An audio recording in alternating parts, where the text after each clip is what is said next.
Olá, minha gente linda, a graça e a paz do nosso Senhor Jesus Cristo, amém? Trazendo hoje uma palavra que está em Isaías, no capítulo 59, versículos do 1 ao 4, que diz assim: Eis que a mão do Senhor não está encolhida, para que não possa salvar, nem agravado o seu ouvido, para que não possa ouvir. Mas as vossas iniquidades fazem separação entre vós e o vosso Deus, e os vossos pecados encobrem o seu rosto de vós, para que não vos ouça. Porque as vossas mãos estão contaminadas de sangue, e os vossos dedos de iniquidade. Os vossos lábios falam falsamente, e a vossa língua profere a perversidade. Ninguém há que clame pela justiça, nem alguém que compareça em juízo pela verdade. Confiam na vaidade e falam mentiras, concebem o mal e dão à luz a iniquidade. Então, o profeta Isaías, profetizou essa palavra aqui, e ele disse que a mão do Senhor ela não está encolhida para que não possa salvar.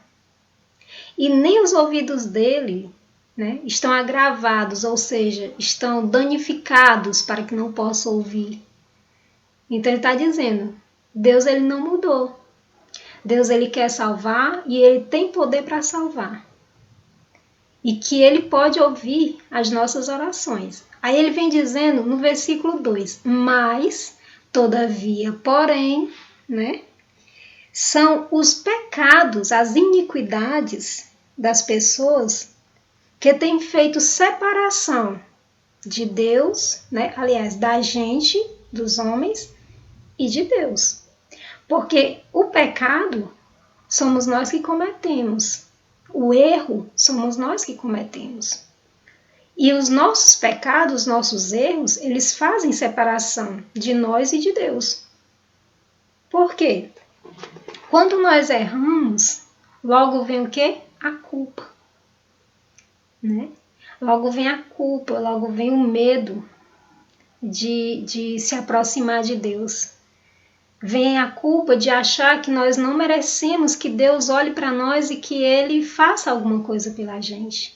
E é isso que o inimigo quer que a gente acredite, que não tem mais solução para nós. Mas o profeta está dizendo, Deus ele continua sendo o mesmo.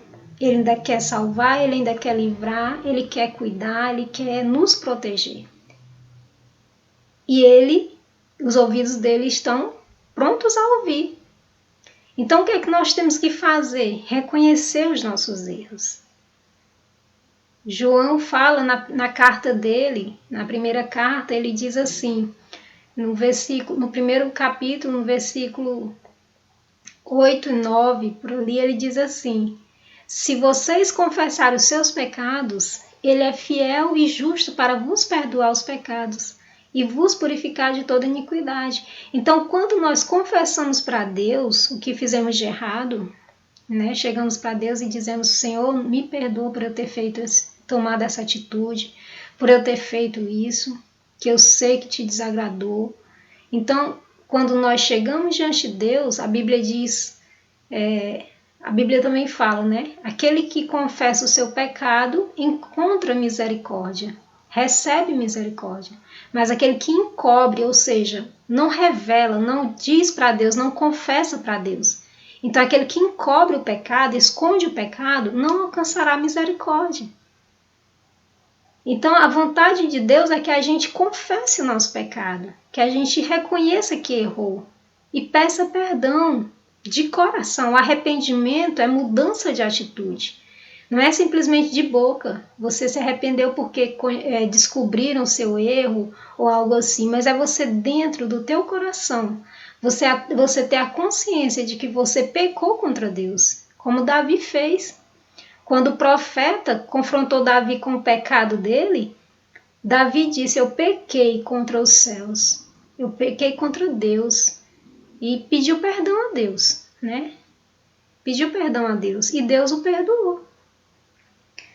E aí ele continua dizendo: porque as vossas mãos estão contaminadas de sangue e os vossos dedos de iniquidade. Ou seja, continuam praticando o pecado, continuam praticando o erro, né? A vossa língua pronuncia perversidade, os vossos lábios falam falsamente. Então as pessoas, elas não chegam até mesmo diante de Deus para falar a verdade. Senhor, me perdoa.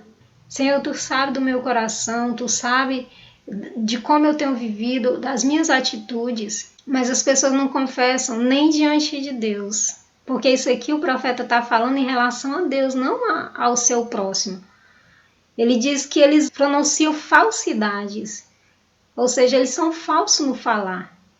E às vezes até mesmo em oração, quando vai falar com Deus. Deus sabe o que está no coração da pessoa, mas ela vai diante de Deus com toda falsidade, né? Achando que Deus está cooperando com o pecado dela. Deus, ele não coopera com o nosso pecado, é como ele está dizendo aqui. O pecado faz separação entre nós e Deus. Quando a pessoa está em pecado, ela não consegue orar, ela não consegue desfrutar da presença de Deus, ela não consegue estar bem na presença de Deus. E aí vem a cegueira espiritual, e ele diz no 4, ninguém há que clame pela justiça. Não tem quem chegue diante de Deus e diga: Senhor, me ajuda a andar em justiça, me ajuda a andar conforme a sua palavra. Não há quem faça isso. É lógico que o profeta aqui está generalizando, né? Sim, existem as pessoas que clamam a Deus, existem as pessoas que buscam a Deus de todo o coração, que estão vivendo para Deus de todo o coração. Mas ele está generalizando o que está acontecendo no mundo. As pessoas não buscam a Deus, as pessoas não querem Deus, as pessoas querem viver os prazeres delas, querem viver na vontade delas, no prazer, na alegria do mundo, né? Elas não estão buscando a Deus, elas não estão clamando a Deus pela justiça de Deus. Essa justiça que ele está falando aqui não é o clamor de que se faça justiça contra as injustiças que estão sendo feitas. Ele está falando sobre as pessoas clamarem para fazer a vontade de Deus. Clamarem, pedirem: Senhor, me ajuda a fazer a tua vontade, a cumprir a tua justiça aqui nessa terra. Porque a palavra de Deus é a justiça de Deus. E é nessa justiça que nós devemos andar. Nós fomos chamados por Jesus Cristo para andar em justiça, sermos justos diante dessa sociedade, diante desse mundo, fazermos a diferença, sermos diferentes, sermos luz. Não nos moldar ao mundo, mas sermos diferentes. As pessoas têm que ver a palavra de Deus em nós, nas nossas vidas, nas nossas atitudes. Atitudes íntegras, atitudes verdadeiras, sinceras de cristão. É isso que a palavra de Deus está dizendo. E aí ele continua: ninguém que compareça em juízo pela verdade. Isso aqui ele está dizendo o quê? Ninguém que esteja em julgamento, mas sendo reto, fazendo o que é certo, mesmo que as pessoas julguem o que a pessoa está fazendo, mas ela fazendo o que é certo, porque julgamento nós vamos ter o tempo todo, as pessoas vão estar julgando a gente, mas é que ele está falando sobre a pessoa se manter íntegro, mesmo em meio a julgamentos, em juízo que ele está falando aqui, mesmo as pessoas julgando aquela pessoa, ela está ali reta, como Pedro fala nas suas cartas, fazendo o que é certo, para que aqueles que têm alguma coisa contra você, observando as suas boas atitudes, glorifiquem a Deus. Então, é isso que o profeta está dizendo, que não há quem faça isso, mas ele está falando aqui, o título desse capítulo, né, diz assim: confissão da maldade nacional. Ele está falando aqui, falando no geral. Nós olhamos para esse mundo aqui que nós estamos vivendo, para a nossa sociedade, e nós estamos vendo quantas pessoas estão vivendo isso aqui que a palavra está dizendo. Elas não buscam a Deus, vivem em seus pecados e tá tudo bem, elas não clamam a Deus para fazer o que é certo, elas não se mantêm íntegras, mesmo diante do julgamento das pessoas. Então, o profeta, ele diz do início, Deus, ele continua com a mão estendida para salvar. Quem precisar dele, está com a mão estendida para salvar. e os ouvidos dele estão atentos a quem clamar. Mas, porém, todavia, o pecado está fazendo a separação. Então Deus quer o quê? O arrependimento, que é o quê? Mudança de atitude. Você se arrepende, pede perdão a Deus e começa a fazer o que é certo. Essa é a vontade de Deus para as nossas vidas, amém?